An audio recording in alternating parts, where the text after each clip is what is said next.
Olá pessoal, bem-vindos a mais essa reflexão aqui do Jesus Diário. Hoje a gente vai mergulhar de cabeça numa das visões, mais poderosas de toda a Bíblia, aquela do rio que sai do templo, lá em Ezequiel 47. E fica a pergunta, né? O que essa imagem quer dizer para a gente hoje? Que tipo de mandamentos e desafios ela traz para a nossa vida? Bom, é isso que a gente vai descobrir juntos. E olha só essa frase, tudo viverá por onde quer que esse rio passar. Uau! Isso aqui é o coração de tudo, sabe? É a grande promessa. Onde a presença de Deus, esse rio, chega, a vida acontece. Isso já levanta uma questão pra gente, né? O que é esse rio na nossa rotina, no nosso dia a dia? E mais importante, como é que a gente faz para deixar ele fluir e, transformar tudo? Pois é. E essa pergunta já nos joga direto no nosso primeiro grande mandamento, que está ali, implícito no texto. E a sacada é genial. A chave não é sobre fazer alguma coisa, mas sim sobre permitir. É quase como um convite para a gente parar de lutar, sabe? E simplesmente deixar que esse rio da presença de Deus entre e mude tudo, transforme a nossa realidade de verdade. E essa permissão não é fácil, né? Porque a gente vive uma tensão constante. Dá uma olhada nisso. De um lado está a nossa autossuficiência. Aquela vozinha que fala o tempo todo, eu dou conta, eu consigo sozinho. Do outro lado vem o chamado do Espírito, que é o oposto.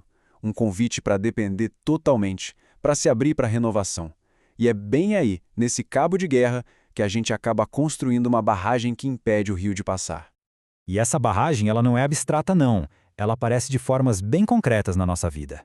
Pensa só, tem a autossuficiência espiritual, que é quando a gente acha que a nossa fé depende só do nosso esforço, da nossa força.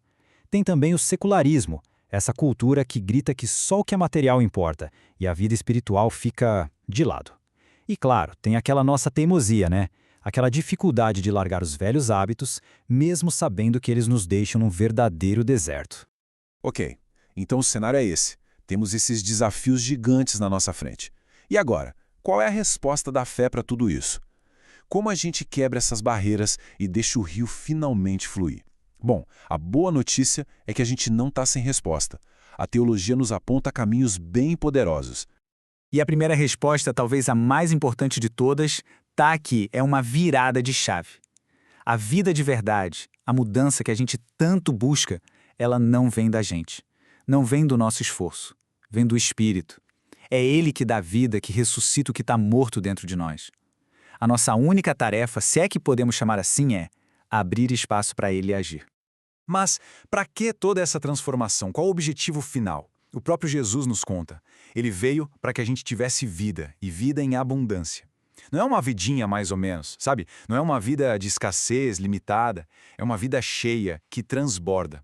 É para isso que o rio de Deus flui na nossa direção. A transformação que o Espírito faz nos guia exatamente para essa abundância que foi prometida. E aqui tem outro ponto que, é fundamental a gente entender. Isso não é uma coisa que acontece uma vez e pronto, acabou. A vida com Deus é um processo. A gente está sendo transformado, percebe? É contínuo, dia após dia. Como o texto diz, de glória em glória. É uma caminhada, uma jornada constante de renovação, sempre nesse fluir do rio. Muito bem. Entendido o primeiro mandamento, que é sobre permitir a transformação, vamos agora para o segundo, que também nasce lá de Ezequiel 47. E se o primeiro era sobre deixar entrar, este é sobre receber.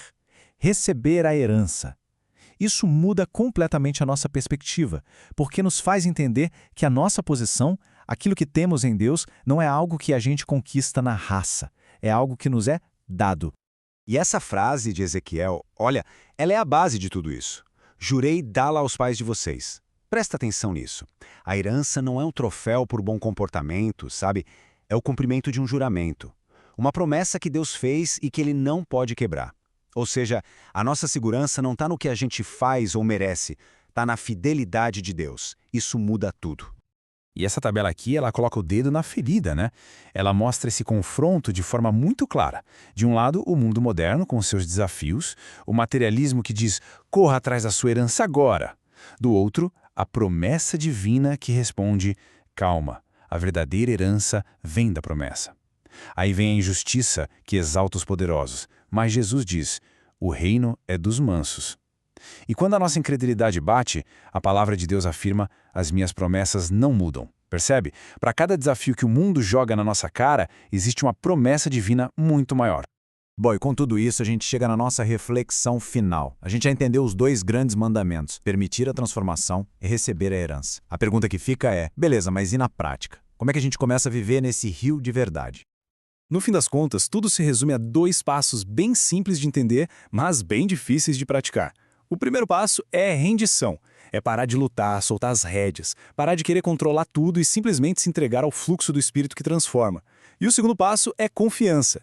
É respirar fundo e descansar na certeza de que a promessa de Deus é firme, é suficiente. Então é isso, rendição e confiança. Simples assim e, ao mesmo tempo, o desafio de uma vida inteira. E para fechar, eu queria deixar uma pergunta para cada um pensar com calma. Se a gente olhasse para dentro do nosso coração agora, o que a gente encontraria? Uma terra seca, sabe? Rachada pela nossa mania de querer ser autossuficiente, pela incredulidade? Ou a gente veria um jardim bem cuidado, regado, onde o rio da presença de Deus está fluindo livre, trazendo vida para cada cantinho? Que essa imagem poderosa do rio nos inspire a buscar esse fluir todos os dias.